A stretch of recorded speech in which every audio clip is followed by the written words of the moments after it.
दादरमधील छत्रपती शिवाजी महाराज पार्कात पुन्हा एकदा तरुणाईची गर्दी पाहायला मिळते। 5 वाजता आंदोलन होणार असल्याची माहितीही देण्यात आली आहे। सध्या आपण पाहतोय दादरमधील छत्रपती शिवाजी महाराज पार्कात पुन्हा एकदा तरुणाईची गर्दी होताना पाहायला मिळते। अधिकची माहिती आपण जाणून घेऊयात आमचे प्रतिनिधी गिरीश गायकवाड यांच्याकडून। गिरीश, काय अधिकचे अपडेट्स?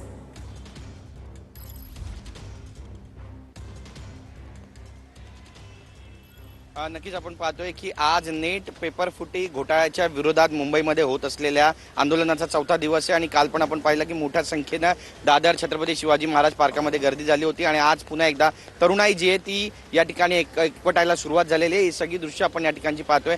दादरचा छत्रपती शिवाजी महाराजचा पार्क आहे आणि या ठिकाणी आता तरुणाई जी आहे ती एकत्र यायला सुरुवात झालेली आहे आणि शेकडोच्या संख्येनं जे तरुण आहेत ते या ठिकाणी उपस्थित राहिलेले आहेत। पावसाचे दिवस आहेत त्यामुळे या ठिकाणी रेनकोटचं देखील वाटप त्यांना करण्यात आलेलं आहे आणि आज कितीही पाऊस पडला तरी देखील आंदोलन करणार असा या तरुणांचा पवित्रा आहे आणि घोषणाबाजीला सुद्धा या ठिकाणी सुरुवात झालेली आहे। 5 वाजता या सगळ्यांना या ठिकाणी एकत्र येण्याची वेळ देण्यात आल्याची सुद्धा माहिती सूत्रांकडून मिळते आणि त्या अनुषंगाने आपण पाहतोय की तरुण असू द्या तरुणी असू द्या बराचसा मोठा जो वर्ग आहे ज्यांना सरकारला जाब विचारायचा आहे आणि जोपर्यंत न्याय मिळणार नाही मागे हटणार नाही अशी त्यांनी भूमिका घेतलेली आहे। हे सगळे या ठिकाणी एकवटल्याचं जे चित्र आहे ते सुद्धा आपल्याला या ठिकाणी पाहायला मिळतंय। एकंदरीतच काय नेमकी घडामोड होणार आहे हे सुद्धा पाहणं तितकंच महत्त्वाचं ठरणार आहे आणि ही तरुणाई आता 5 वाजता नेमकं कशा पद्धतीनं सरकारला जाब विचारणार आहे किंवा कुठून।